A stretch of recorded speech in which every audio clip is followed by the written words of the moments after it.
This is the countershaft seal that came from the XR500 engine. It's got an O-ring on the outside, and this is the new seal. Looks like it's probably a new old stock seal. It's also got the O-ring on the outside. So it might be extremely difficult to press this seal into place when the case is assembled. It might work possibly with a thin drink can as a guide. You know, if I would insert the drink can, you know, like a strip of it partially into the case, and then use that as a guide to press this seal into place, maybe with some oil around, you know, maybe it might work, but I don't want to try that after the case is assembled and find out, oh, it didn't work. I should have put the seal in when the case was disassembled. So that's the plan. I'd like to get that thing in there before the case is assembled. So when I assemble the upper and lower transmission case together, it's time sensitive because I'm going to be using silicone, and I don't want that silicone setting up too much while I'm working at getting things in position and lined up.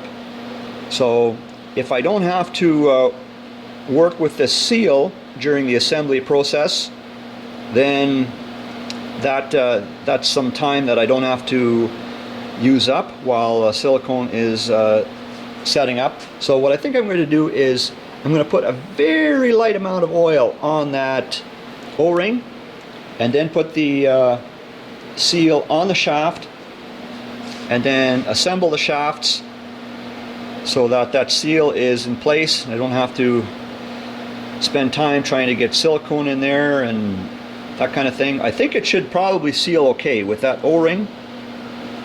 And originally I put some grease on the lips of that countershaft seal. I've wiped most of that off. I think I'm going to change over to a light amount of oil instead.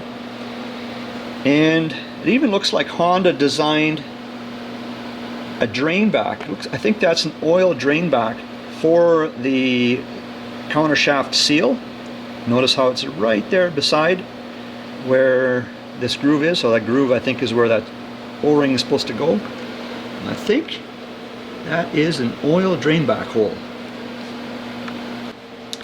So I've already done some test fitting, and I think this should fit.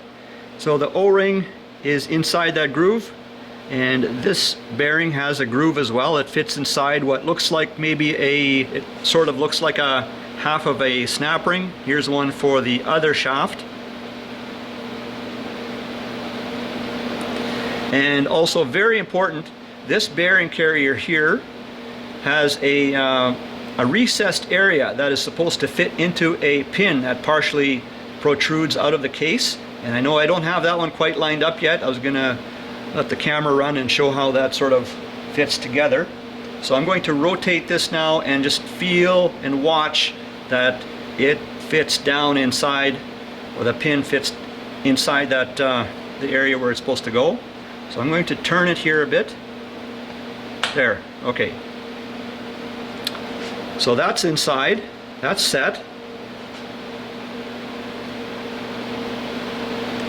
And the shift forks are on the shift collars.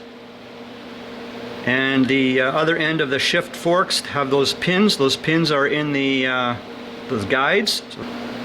So I didn't want too much oil on that O-ring because I didn't want oil squeezing out onto the surface where I want silicone to be. I used some brake cleaner on a rag, and I cleaned right up in that corner there by the O-ring, so possibly that part of the O-ring no longer has oil on it.